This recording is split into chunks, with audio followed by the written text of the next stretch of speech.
Before we dive in, pause for a moment and tell me something. Where in the world are you watching from? And what time is it right now? Maybe it's sunrise in Nairobi, midnight in New York, afternoon in Canada, or evening in France. Don't just watch quietly, drop a comment below and let's see how far this story reaches across the world. Now, lean in and let's begin. The gunshot that shattered the morning silence sent birds exploding from the cottonwood trees like black fragments of fear, while Brigitte Laroche watched 6 armed men ride onto her farm as if they owned every acre of land she had fought 3 years to build from nothing. The leader, a snake-thin man with eyes like chips of winter ice, dismounted with the casual arrogance of someone who had never been told no and lived to remember it. His spurs jangled against the porch steps as he climbed toward the door where she stood, her massive 7-foot frame filling the doorway like a mountain that had suddenly learned to breathe and think and hate. "Ma'am," he said, tipping his hat with mock politeness that fooled no one, least of all the woman whose calloused hands could snap his neck like a dry twig. "Name's Cole Brennan, and this here farm now belongs to me and my boys. You got 1 hour to pack whatever fits in a saddlebag and ride out peaceful-like, or we'll be obliged to make things unpleasant." His smile revealed teeth, like yellowed tombstones in a mouth that had spoken too many lies to count, while his hand rested on the pearl-handled Colt that had sent 17 men to early graves throughout 3 territories. Brigitte's response was delivered in accented English that carried the musical tones of her French-Canadian heritage, but her words were as hard as the mountain granite that had forged her character through years of frontier hardship that would have broken lesser souls. "Monsieur, this land was purchased with honest money and registered with territorial authorities. Your claim has no legal standing, and your presence here constitutes trespassing on private property." Her voice was calm as still water, but underneath ran currents of violence that promised consequences for men foolish enough to mistake her courtesy for weakness. The laughter that erupted from Brennan's gang carried the ugly sound of hyenas discovering fresh carrion, while their leader's expression shifted from amused condescension to something colder and more dangerous. "Lady, the only law out here is what we make it. And we're making it real simple. This spread is ours now, legal or not. Your husband ain't here to protect you no more, and there ain't no cavalry coming to save a woman who don't have sense enough to know when she's beat." His words were calculated to wound as well as intimidate, revealing knowledge about her personal losses that could only have come from careful investigation of her circumstances. But Brennan had made the fatal error of assuming that Brigitte Laroche was just another frontier widow whose survival depended on male protection and community charity, not understanding that the woman who towered over him like an avenging angel had been forged in fires that would have reduced him to ash and memory. When she stepped out onto the porch and her shadow fell across him like the darkness before a storm. Her quiet words carried promises that made seasoned killers suddenly remember they had business elsewhere. "1 hour, you say? That should be just enough time to dig 6 graves in the back pasture where the soil is soft and the coyotes won't be disturbed by the screaming." 3 years earlier, Brigitte had arrived in the Colorado Territory as the mail-order bride of Antoine Laroche, a gentle giant whose French accent and kind eyes had convinced her to leave the familiar poverty of Quebec for the uncertain promises of frontier prosperity in America's expanding West. Their courtship through letters had been conducted in French, creating intimacy that transcended the practical arrangements that brought together so many frontier couples whose survival depended more on compatibility than romance, in places where loneliness could kill as surely as bullets or disease. Antoine's homestead in the valley beneath Eagle Ridge had been ambitious beyond his resources when he started. But his determination to create something beautiful for the woman whose letters had given him hope had driven him to work from dawn to dusk, building the kind of farm that could support a family, and provide security for children they planned to raise in freedom that neither had known in the overcrowded cities of eastern Canada. The cabin he had constructed was larger than necessary for two people, with rooms designated for the children whose laughter he imagined would someday fill spaces that currently echoed with the silence of dreams waiting to be fulfilled. Brigitte's size and strength had been assets rather than embarrassments in the frontier environment where physical capability mattered more than conventional beauty, and where her ability to work alongside men in tasks requiring raw power had earned respect that her unusual height had never generated in more civilized settings. Her knowledge of farming techniques learned in Quebec's harsh climate had proven invaluable for adapting to Colorado's challenging conditions, while her skill with firearms had been essential for protecting livestock from predators that viewed isolated homesteads as convenient hunting grounds. The happiness they had built together was interrupted by Antoine's death in a mining accident that had claimed 7 men when improperly supported tunnels collapsed without warning, burying dreams along with bodies in rockfalls that left widows throughout the valley struggling to maintain properties that required 2 people to operate successfully. The compensation from the mining company had been enough to pay for Antoine's funeral, but not enough to hire the help that would allow her to maintain operations that required more labor than one person could provide, regardless of their size or determination. The 2 years she had spent learning to manage alone what had been designed for partnership had tested every aspect of her character while teaching her that survival often required choosing between compromise and conflict, between bending to circumstances and breaking them to her will through force that most people preferred not to contemplate. When neighbors had begun suggesting that a woman alone was inappropriate for frontier life and that she should sell the farm to someone capable of proper management, Brigitte had made decisions about her future that prioritized independence over acceptance, self-reliance over security, and principles over the kind of peace that required surrendering everything she and Antoine had built together. Cole Brennan's name was whispered with the kind of fear usually reserved for natural disasters and deadly diseases throughout 3 territories, where his gang had perfected the art of taking what they wanted through methods that made legal resistance seem foolishly optimistic. His reputation had been built through systematic elimination of anyone brave enough or foolish enough to stand against him, while his ability to corrupt local officials and intimidate territorial authorities had created a network of protection that made prosecution nearly impossible even when witnesses survived to testify. The gang's method of operation was brutally simple and devastatingly effective. They would identify isolated properties whose owners lacked the political connections or armed support necessary for successful resistance, then manufacture legal claims that provided cover for seizure of land and assets that could be sold or utilized for criminal operations. Their success rate was nearly perfect because they chose victims carefully and planned operations thoroughly, while their willingness to use extreme violence against anyone who resisted had convinced most people that submission was preferable to the alternative. Deputy Marshal Frank Morrison's investigation of Brennan's activities had been building a case for federal intervention.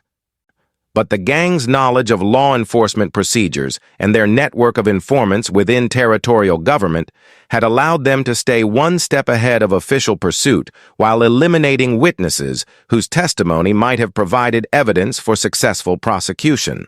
Morrison's frustration with legal limitations had been growing for months as he watched criminals prosper while honest citizens suffered. But federal regulations and jurisdictional complications made direct action nearly impossible without ironclad evidence that the gang's lawyers could challenge. The Laroche farm had been targeted because Brennan's intelligence network had identified it as an isolated property owned by a woman without male protection or community support, making it an ideal test case for expanding operations into areas where previous criminal activity had been limited by the presence of organized resistance or effective law enforcement. Their assumption that frontier widows were vulnerable targets had been based on successful operations throughout the region, where women alone had typically chosen flight over fight when confronted with overwhelming odds and threats of violence. But Brennan's information about Brigitte had been incomplete and dangerously inaccurate, as his sources had failed to understand that the woman they were planning to intimidate was not a typical frontier widow whose survival depended on community charity and male protection, but someone whose physical capabilities and personal history had prepared her for exactly the kind of confrontation that most people would avoid at any cost. When his gang had ridden onto her property expecting easy victory over a helpless woman,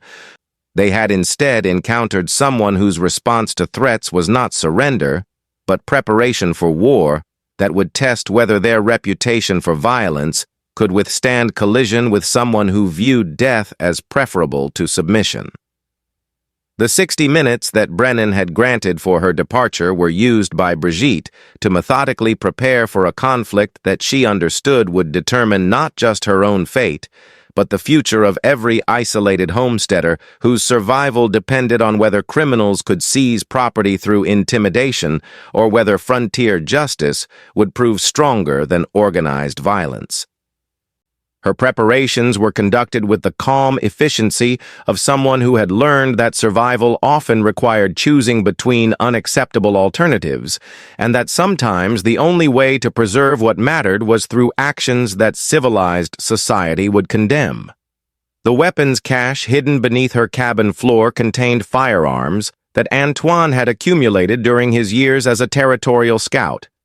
along with ammunition sufficient for a prolonged siege and explosives that had been intended for mining operations, but which could serve other purposes when circumstances demanded creative solutions to problems that couldn't be resolved through negotiation or legal procedures.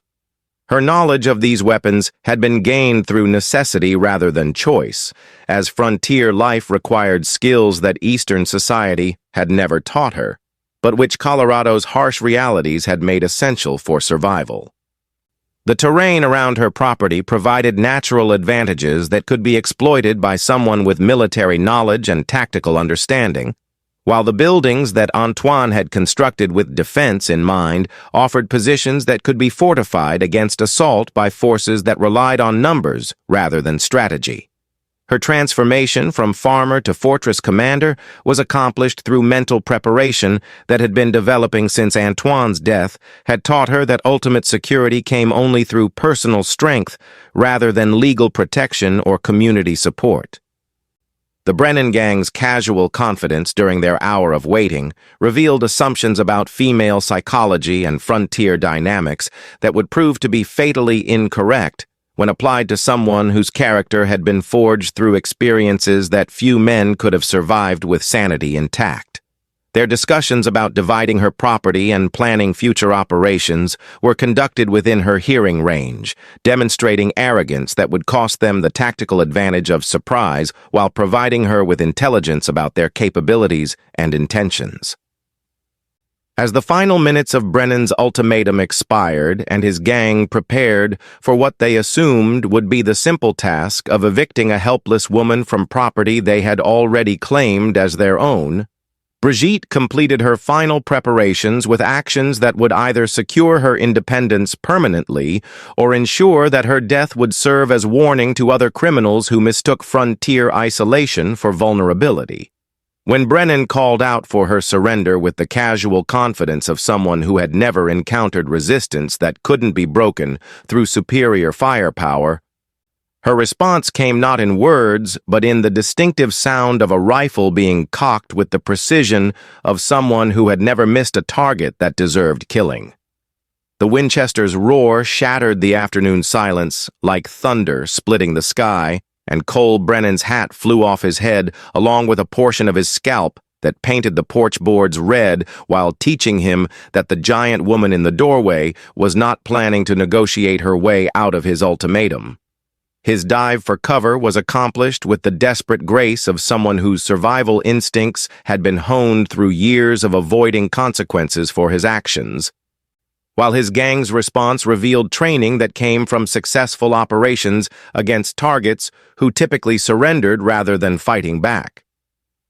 Brigitte's retreat into the cabin was tactical rather than fearful, as the structure that Antoine had designed with defense in mind provided firing positions that commanded approaches from multiple directions while offering protection from return fire that would be largely ineffective against log walls that had been built to withstand both weather and warfare.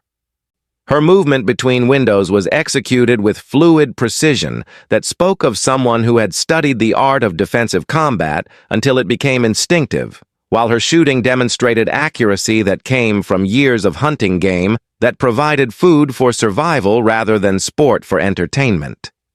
The siege that developed as Brennan's men attempted to find positions that offered both cover and effective firing angles revealed tactical limitations that their previous experience with intimidating helpless victims had not prepared them to overcome.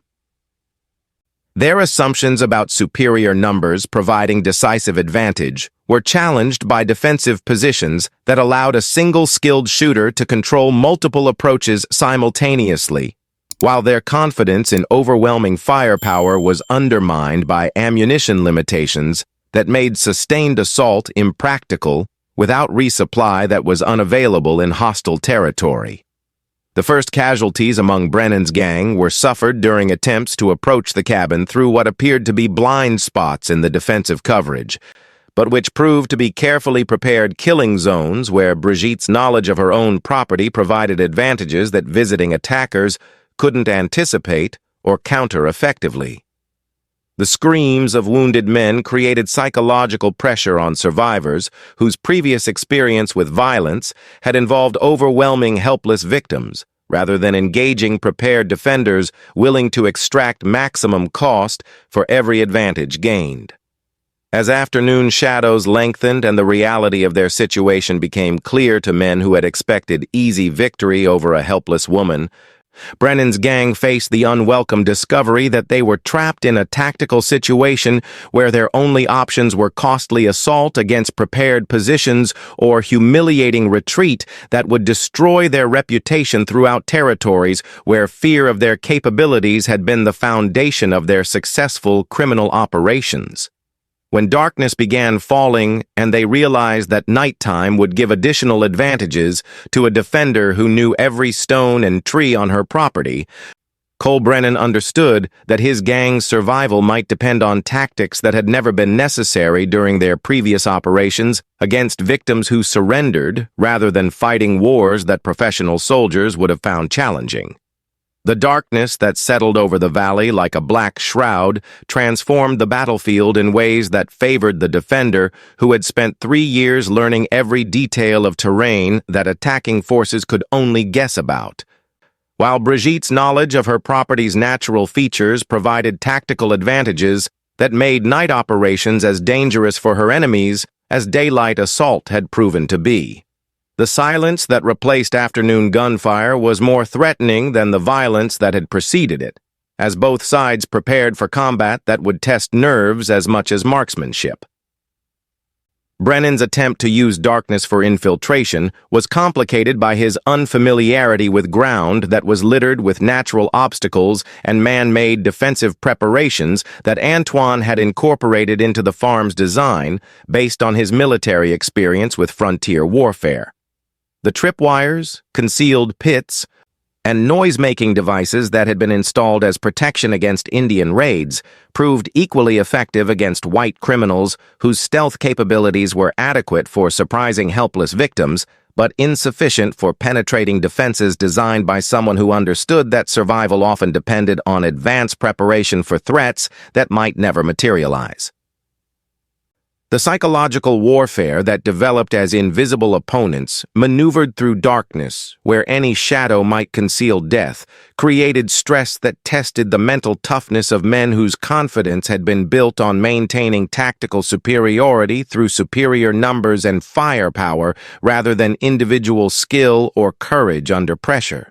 The sounds of movement that might indicate enemy positions or might be wind through pine branches created constant tension that wore down nerves while making accurate assessment of threats nearly impossible.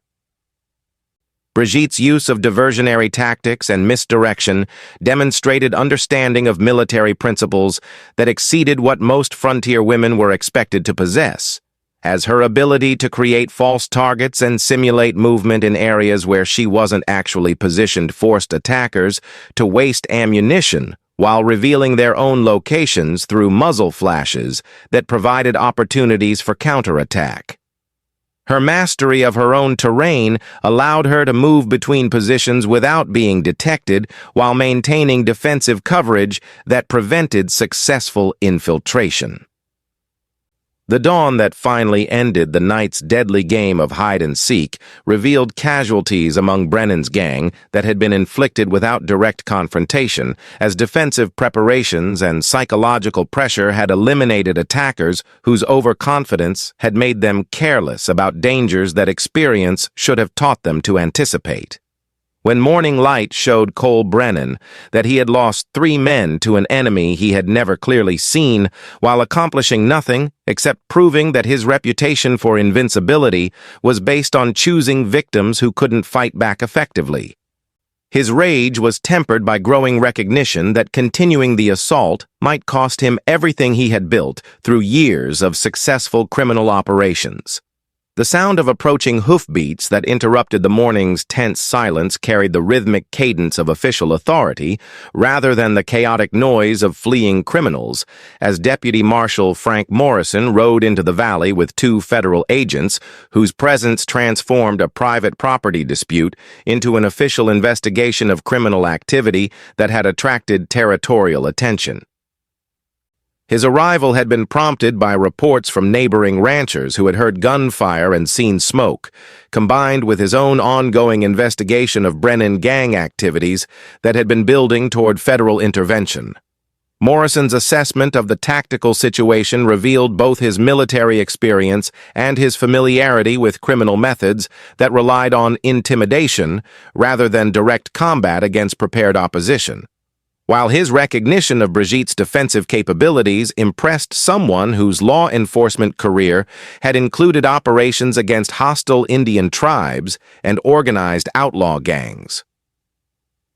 His immediate establishment of federal authority over the conflict provided legal framework for resolving disputes that had escalated beyond local jurisdiction into territory requiring territorial intervention.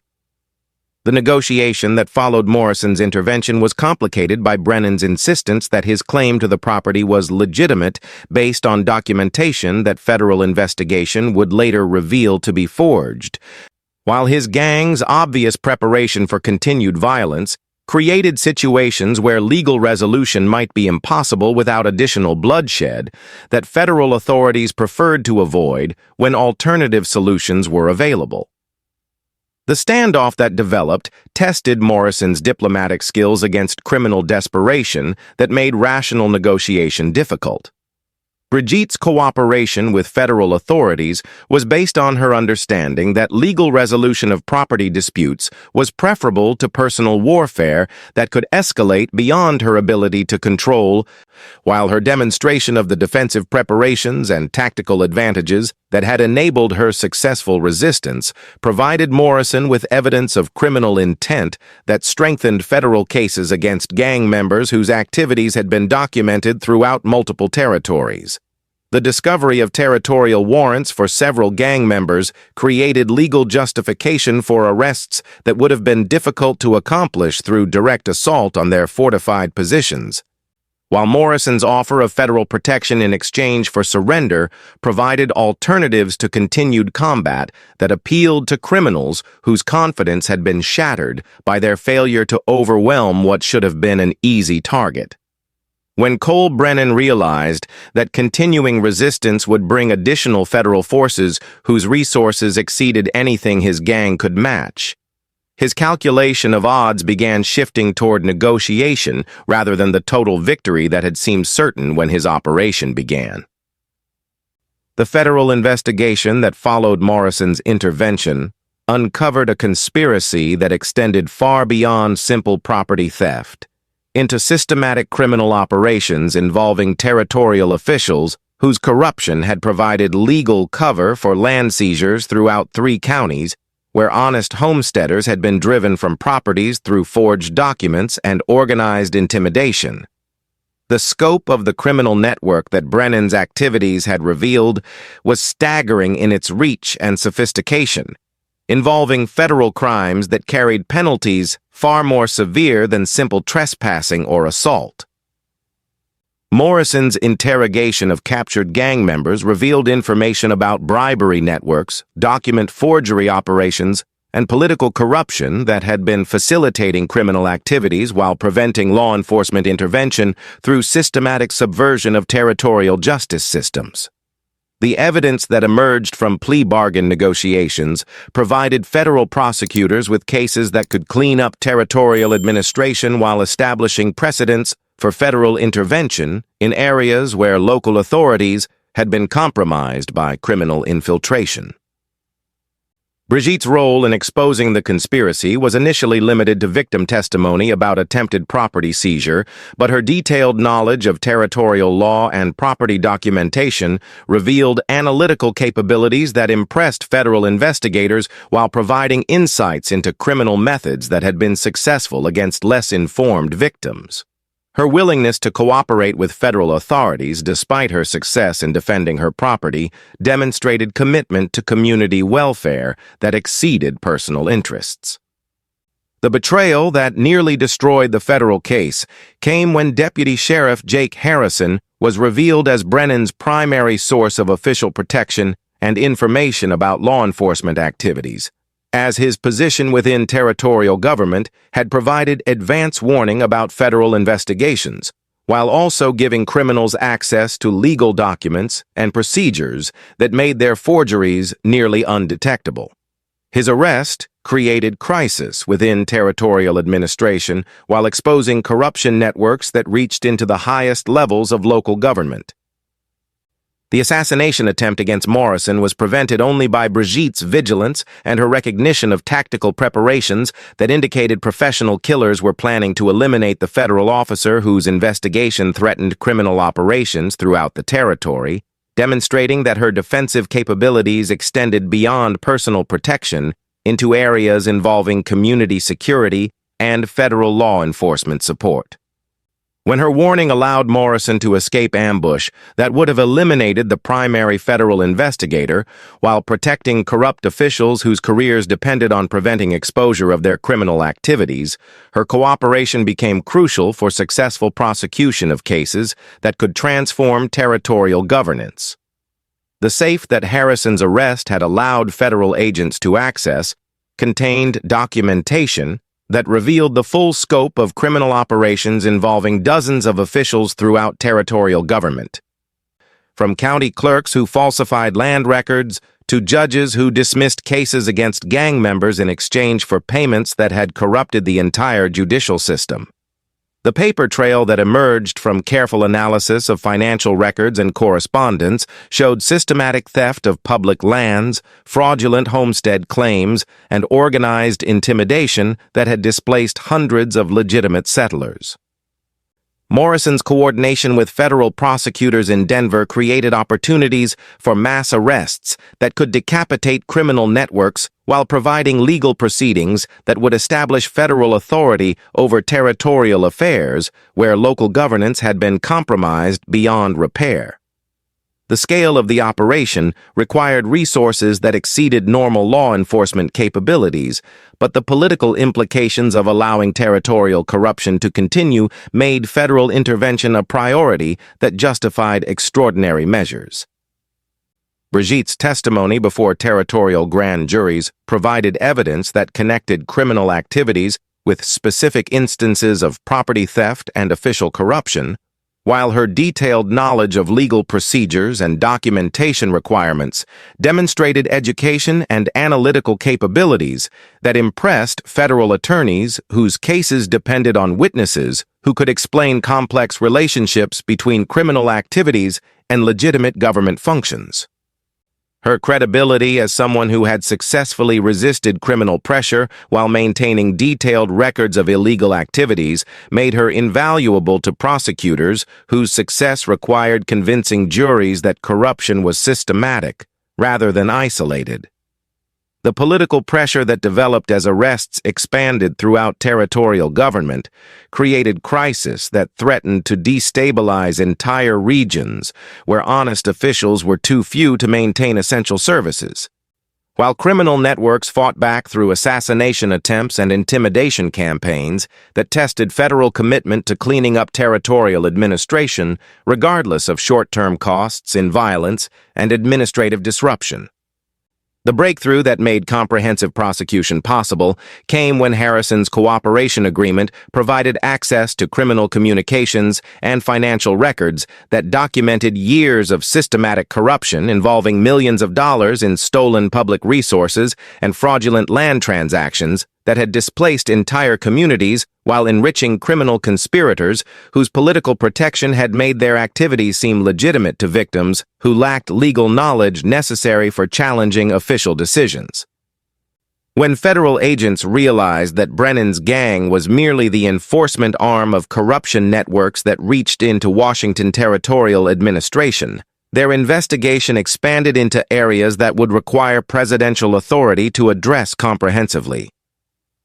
Cole Brennan's escape from federal custody during a prisoner transfer that had been compromised through information leaked by corrupt officials who remained within territorial government transformed what should have been concluded criminal proceedings into personal warfare that targeted everyone whose testimony had threatened his criminal empire.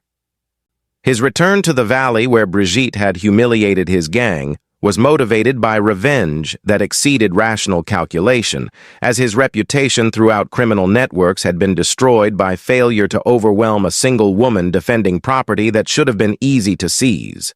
The methods that Brennan employed for his revenge campaign revealed psychological deterioration that had transformed calculating criminal leader into someone whose actions were driven by emotional needs rather than practical considerations,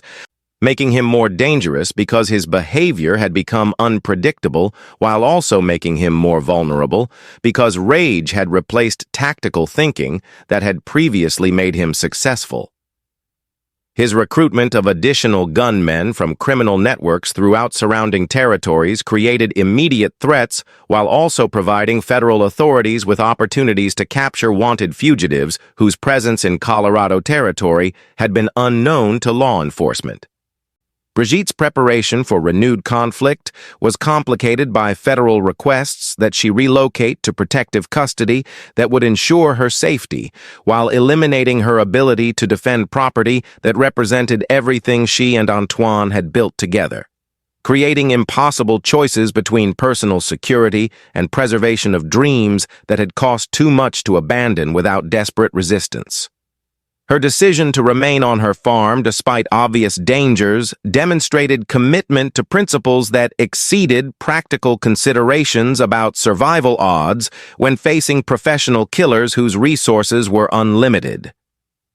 Morrison's frustration with federal limitations on protective services for witnesses whose testimony was essential for successful prosecution of territorial corruption cases led him to propose unofficial arrangements that would provide security through methods that federal regulations didn't authorize, but which circumstances seemed to require when standard procedures were inadequate for protecting people whose cooperation with law enforcement had made them targets for elimination by criminal networks with official protection.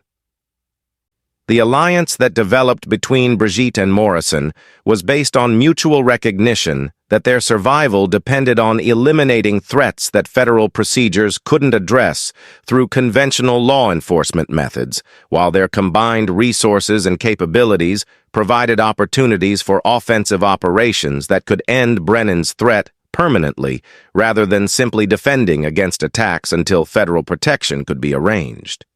When they realized that waiting for official help might mean dying before it arrived, both understood that justice sometimes required actions that civilized society preferred not to acknowledge, but which frontier conditions made necessary for protecting innocent people from criminals whose political connections made legal prosecution impossible. The intelligence network that Morrison had developed through his federal investigation revealed that Brennan was recruiting gunfighters from throughout the Western territories, offering bounties for Brigitte's death that attracted professional killers whose reputations for violence exceeded even his gang's capabilities for intimidation and murder. The price on her head was sufficient to interest men who typically avoided conflicts that didn't offer overwhelming advantages, indicating Brennan's desperation to eliminate someone whose resistance had destroyed his carefully cultivated reputation for invincibility. Brigitte's transformation of her farm into a fortress was accomplished through improvements that built upon Antoine's original defensive preparations while incorporating lessons learned from her successful resistance to the initial assault, creating overlapping fields of fire and defensive positions that could be held by a single determined defender against forces that would have overwhelmed less prepared positions. Her knowledge of military engineering, gained through study of Antoine's army manuals, provided tactical understanding that exceeded what most frontier defenders possessed. The psychological warfare that preceded direct attack involved threats against neighbors who had provided assistance or expressed support for her resistance, creating moral dilemmas about whether continuing to fight was worth the cost to innocent people whose only crime had been showing friendship to someone whose enemies viewed such loyalty as intolerable defiance of criminal authority. The isolation that resulted from intimidation of potential allies was designed to break her spirit before bullets broke her body. Morrison's unofficial support network included federal agents whose frustration with bureaucratic limitations had convinced them that extraordinary circumstances required extraordinary measures, even when such measures exceeded official authority and violated regulations that had been written by people who had never faced the realities of frontier law enforcement. Their willingness to risk careers for principles that seemed more important than job security provided resources that formal federal assistance couldn't have supplied. The storm that was gathering around Brigitte's farm represented more than personal conflict between individual enemies. It had become symbolic of broader struggle between criminal corruption and honest governance throughout territories where federal authority was still being established through conflicts that would determine whether law or violence would ultimately control frontier development. When word spread throughout criminal networks that a single woman was defying organized crime while federal authorities struggled to provide effective protection, her resistance became inspiration for honest citizens, while serving as challenge to criminals whose survival depended on maintaining reputations for invincibility that her success was systematically destroying. The unexpected arrival of Marie Beaumont and her 3 daughters transformed Brigitte's desperate situation from hopeless last stand into something resembling fair fight. As the French-Canadian woman whose own homestead had been threatened by Brennan's expansion into their valley, brought reinforcements whose capabilities for frontier warfare had been proven through years of defending isolated property against threats that ranged from hostile Indians to organized criminal gangs. Their knowledge of local terrain and defensive tactics provided tactical advantages that single defenders couldn't achieve, regardless of their individual capabilities. Marie's story revealed patterns of criminal activity that extended far beyond Brigitte's case into systematic campaigns against isolated homesteaders whose properties were being seized through methods that combined legal fraud with violent intimidation, creating refugee populations throughout territories where corrupt officials provided protection for criminals whose activities were destroying legitimate settlement efforts. Her decision to fight rather than flee was motivated by recognition that retreat would only encourage additional attacks against families whose survival depended on establishing precedents for successful resistance. The tactical planning session that followed Marie's arrival demonstrated collaborative capabilities that transformed individual defensive positions into coordinated fortress that could withstand assault by forces that would have overwhelmed separate defenders through concentration of superior numbers and firepower. Their combined knowledge of weapons, terrain, and enemy capabilities provided strategic advantages that professional military commanders would have envied under similar circumstances. The arrival of additional families whose properties had been threatened by Brennan's criminal network created community defense organization that represented fundamental shift from individual resistance to collective action that could challenge criminal control of entire regions through coordinated defensive operations and mutual assistance that made isolated homesteads less vulnerable to attack by organized gangs. Their success in organizing effective resistance demonstrated that frontier communities could defend themselves when leadership and coordination were provided by people with appropriate knowledge and determination. Morrison's recognition that community defense organization was developing capabilities that exceeded federal law enforcement resources in the region led him to propose formal cooperation agreements that would provide legal framework for civilian resistance while supplying official support that federal regulations permitted when local communities requested assistance with threats that exceeded normal law enforcement capabilities. When he realized that Brigitte's resistance had catalyzed broader movement that could solve territorial problems that federal authorities had been unable to address through conventional methods, his support became enthusiastic rather than reluctant assistance, motivated by bureaucratic obligations. The dawn assault that Brennan launched with his expanded force of hired killers was met by defensive fire from multiple positions that created killing zones where attackers discovered that overwhelming a single woman was very different from assaulting prepared positions defended by people whose survival depended on extracting maximum cost for every advantage gained through superior numbers or firepower. The coordinated response that greeted their attack demonstrated tactical sophistication that professional soldiers would have respected, while the accuracy of defensive shooting revealed that frontier women could be as deadly as any gunfighter when protecting homes and families. The siege tactics that developed as Brennan's forces found themselves unable to achieve quick victory through direct assault required resources and patience that criminal operations typically couldn't sustain, while the defensive capabilities that his enemies had demonstrated made costly frontal attack the only option for forces whose tactical knowledge was limited to intimidation of helpless victims rather than military operations against prepared opposition. His growing frustration with tactical realities that his experience hadn't prepared him to handle was evident in increasingly desperate orders that reflected deteriorating judgment under pressure. Brigitte's leadership during the extended combat demonstrated capabilities that impressed allies whose own experience with frontier warfare had taught them to recognize tactical competence when they encountered it, while her ability to coordinate defensive operations while maintaining individual fighting effectiveness proved that her reputation for capability was based on genuine skill rather than fortunate circumstances that might not be repeatable when facing professional opposition. Her transformation from isolated widow to military commander was accomplished through necessity rather than ambition. The psychological impact of successful resistance began affecting Brennan's hired killers as casualties mounted while objectives remained unachieved, creating morale problems among professional gunfighters whose confidence was based on maintaining superior positions that allowed them to control timing and circumstances of violent encounters.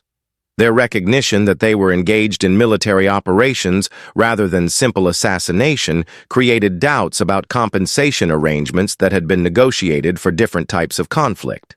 The breakthrough moment that changed everything came when Morrison's coordination with territorial military forces provided artillery support that federal regulations normally prohibited civilian authorities from requesting, but which emergency conditions justified when criminal activities had escalated beyond normal law enforcement capabilities, while threatening territorial stability in ways that required military intervention. When federal howitzers began dropping shells into Brennan's positions with accuracy that made further assault impossible, his criminal army faced reality that their rebellion against territorial authority had triggered response that exceeded anything their planning had anticipated.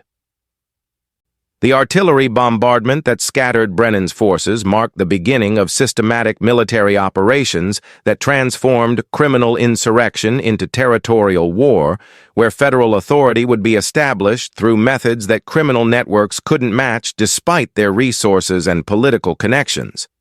The sound of exploding shells created terror among hired gunfighters whose experience with violence had never included facing organized military force equipped with weapons that made personal firearms seem inadequate for serious combat against professional soldiers.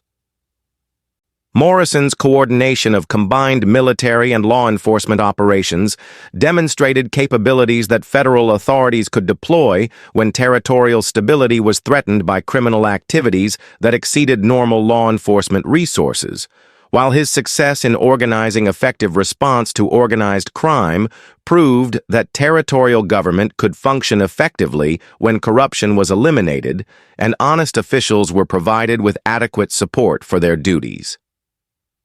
His transformation from frustrated federal agent to territorial military commander was accomplished through crisis that had tested every aspect of his professional capabilities.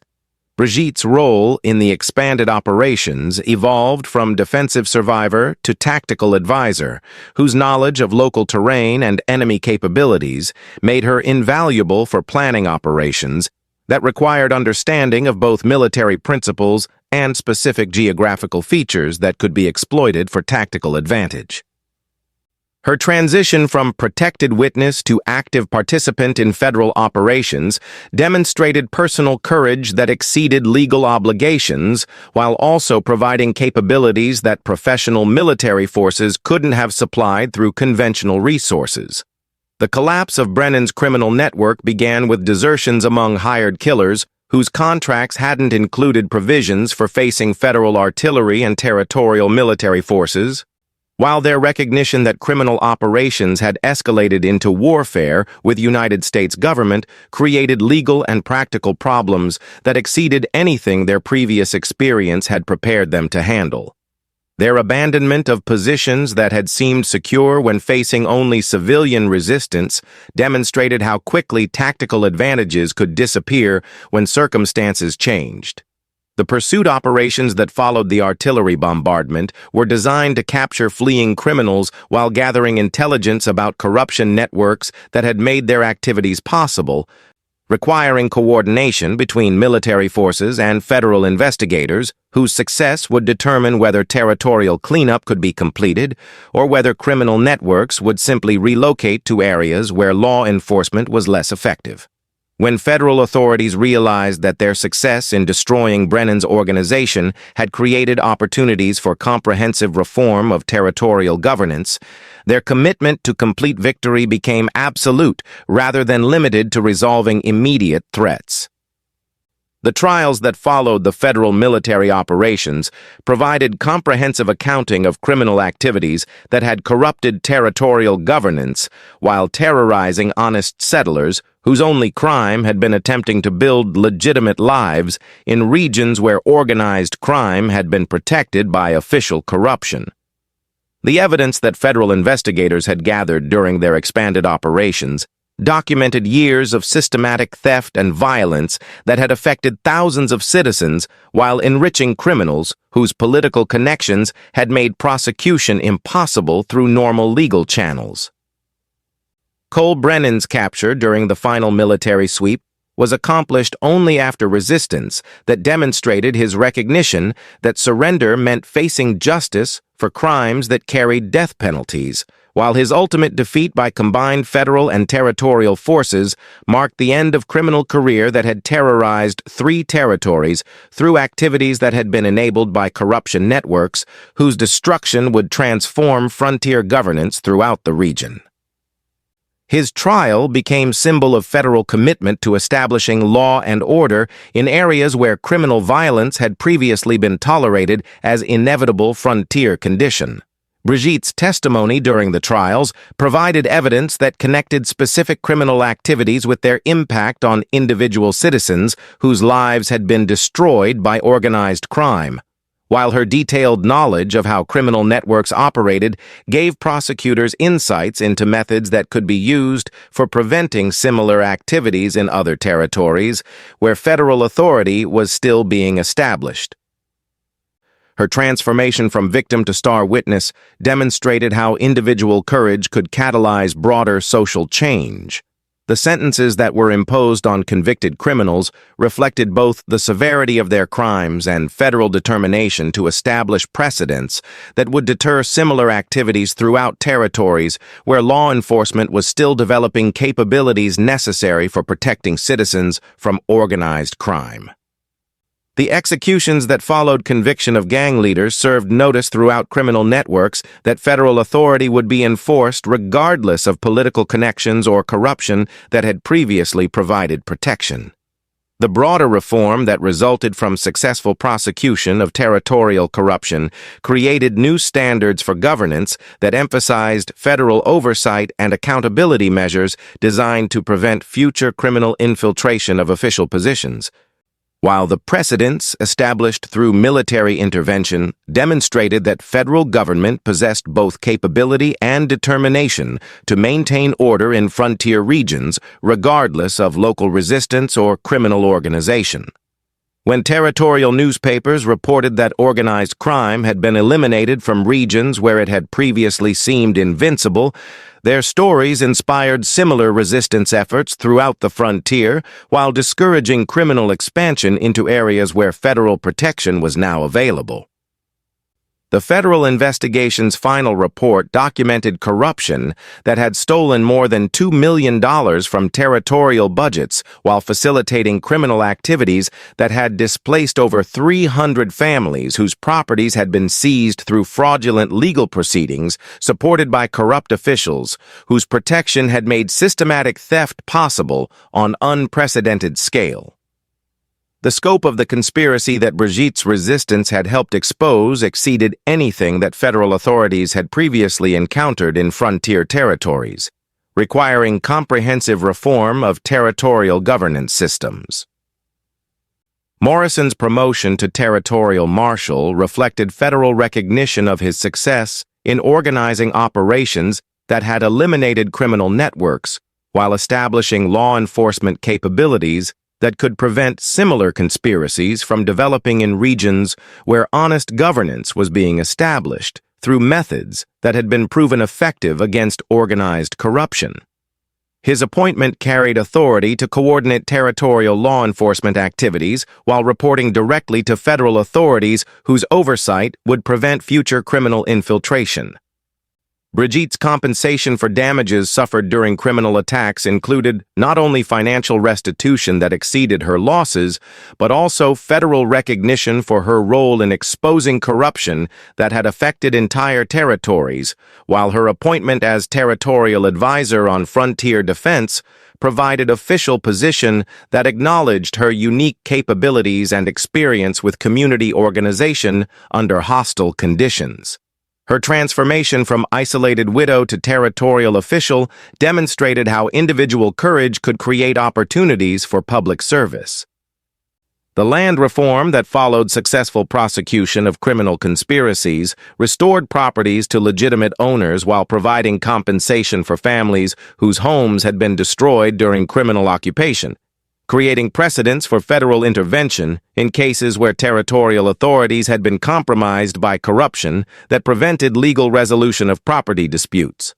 The restoration of honest governance created stability that encouraged additional settlement by families whose confidence in territorial law enforcement had been destroyed by previous criminal activities.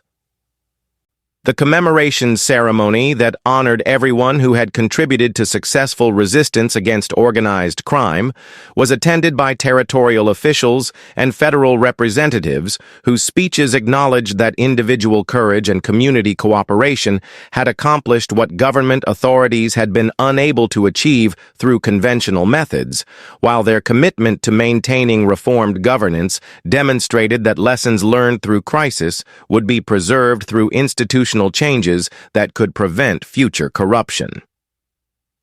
The spring that followed the destruction of Brennan's criminal network brought transformation to the valley that exceeded what anyone could have imagined during the dark months when organized crime had seemed invincible, as families returned to properties they had abandoned while new settlers arrived with confidence that territorial law enforcement could protect their investments and their lives from criminal activities that had previously made frontier development too dangerous to risk. The population growth that resulted from restored security created economic opportunities that benefited everyone who had survived the criminal occupation.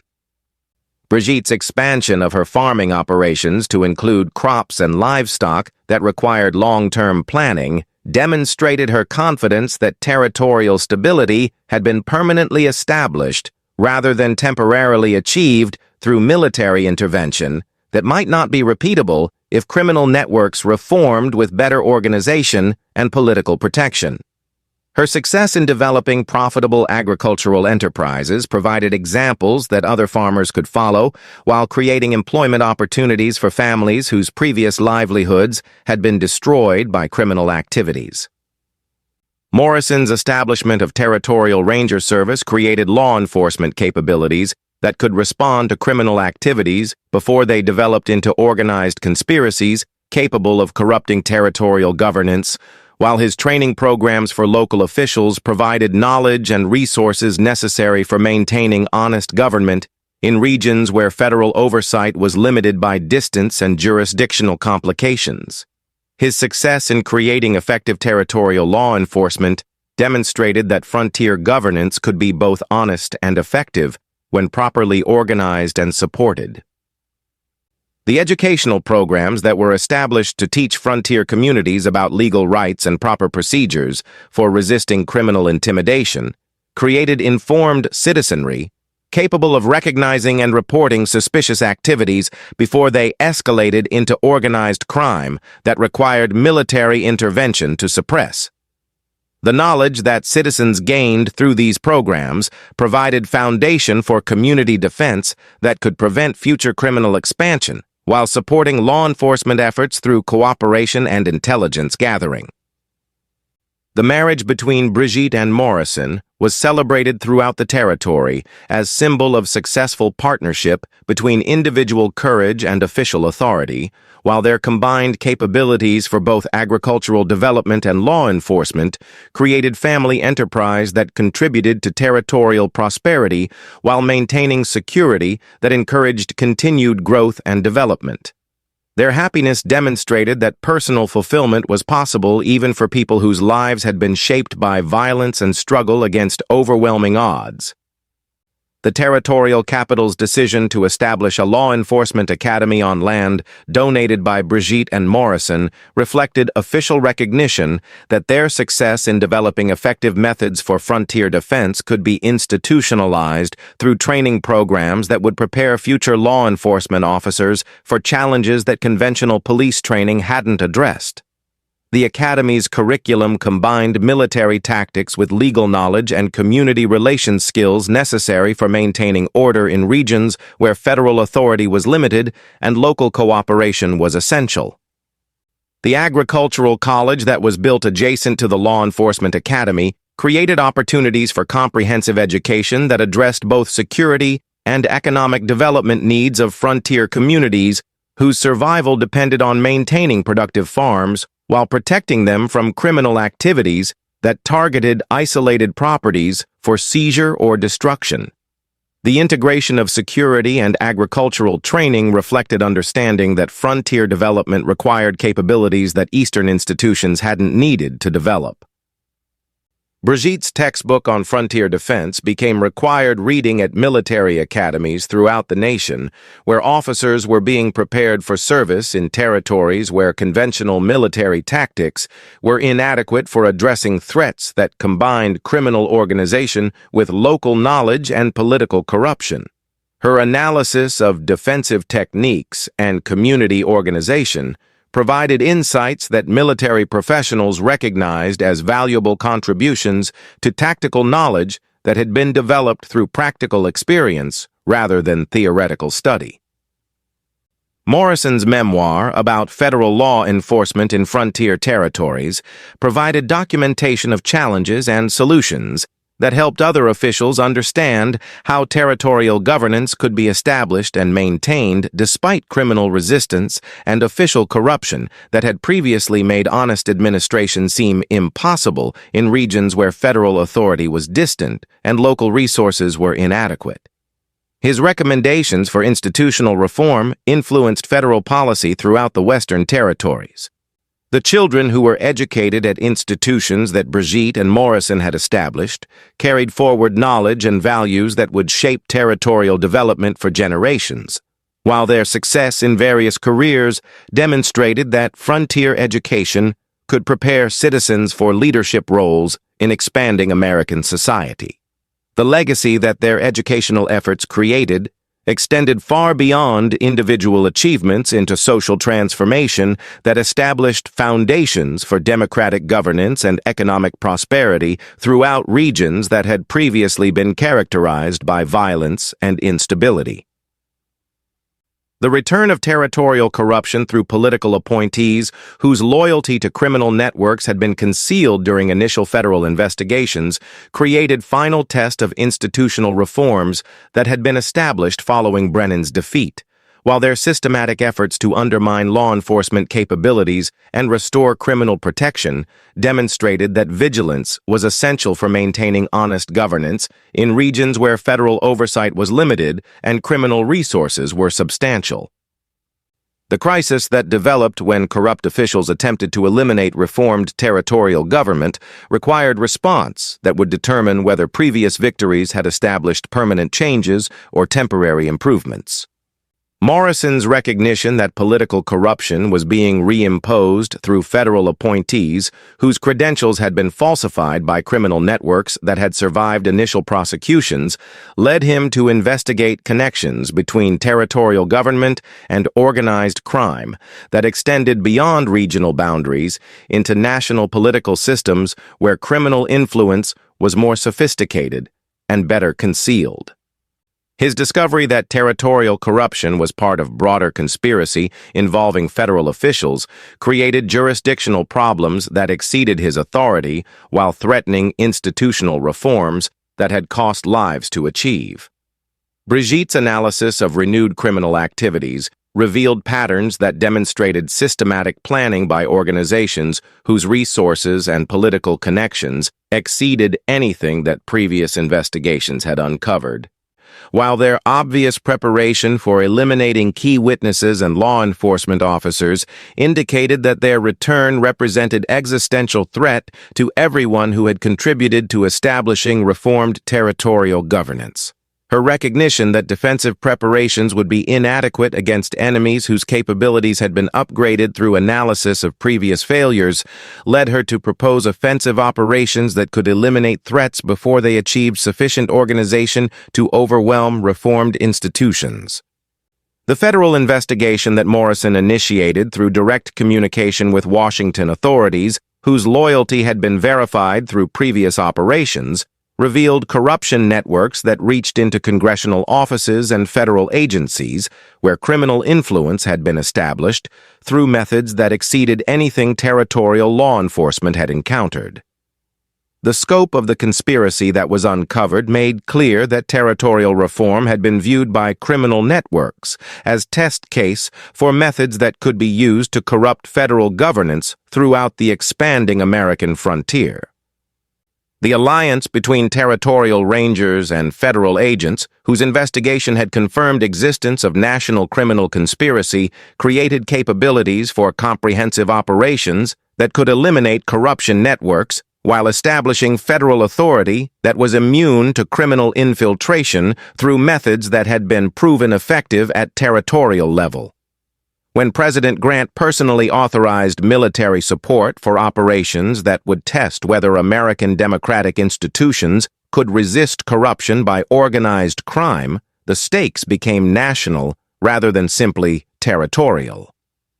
The final battle between organized crime and territorial law enforcement was fought not with guns, but with legal documents and federal authority, that demonstrated conclusively whether American democratic institutions possessed capability to resist corruption by criminal networks whose resources and political influence had previously seemed adequate for controlling frontier governance through methods that combined violence with systematic bribery of officials whose positions provided protection for illegal activities.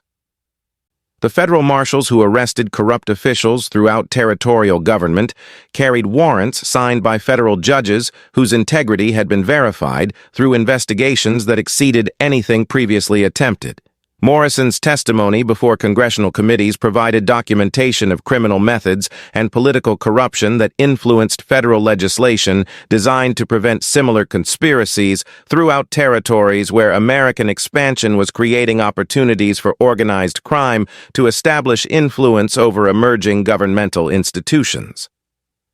His recommendations for institutional safeguards and federal oversight became models for territorial governance that protected democratic development while maintaining effectiveness necessary for frontier conditions. Brigitte's recognition as territorial hero whose resistance had catalyzed comprehensive reform of frontier governance was formalized through congressional resolution that acknowledged individual courage as foundation for democratic institutions while establishing precedents for federal support of citizens whose resistance to criminal intimidation served national interests. Her appointment to Federal Commission on Territorial Development provided official position that utilized her unique knowledge and experience while ensuring that lessons learned through crisis would influence future policy. The memorial that was established to honor everyone who had died during struggles against organized crime became symbol of cost required for establishing democratic governance in regions where criminal violence had previously prevented development of institutions that could protect citizens while promoting economic growth and social progress. The names inscribed in granite included law enforcement officers, territorial officials, and ordinary citizens whose sacrifice had made possible transformation that benefited generations who would never face similar challenges. The peace that settled over the valley where Brigitte had made her stand against impossible odds was not absence of conflict, but victory of principles that had been tested through violence while proving stronger than criminal organization and political corruption that had seemed invincible when supported by resources that exceeded anything honest citizens could mobilize through individual effort. The children who played where battles had been fought would inherit institutions that protected their freedom, while remembering that liberty required eternal vigilance by people whose courage exceeded their concern for personal safety. The giant woman who had taken law into her hands when official authority failed had discovered that individual action could catalyze social transformation that established justice for entire territories. While her love story with the federal marshal who had risked career and life to support her resistance demonstrated that personal happiness and public service were complementary rather than competing values when people chose principle over convenience and courage over comfort in their response to challenges that tested everything they claimed to believe about human dignity and democratic governance.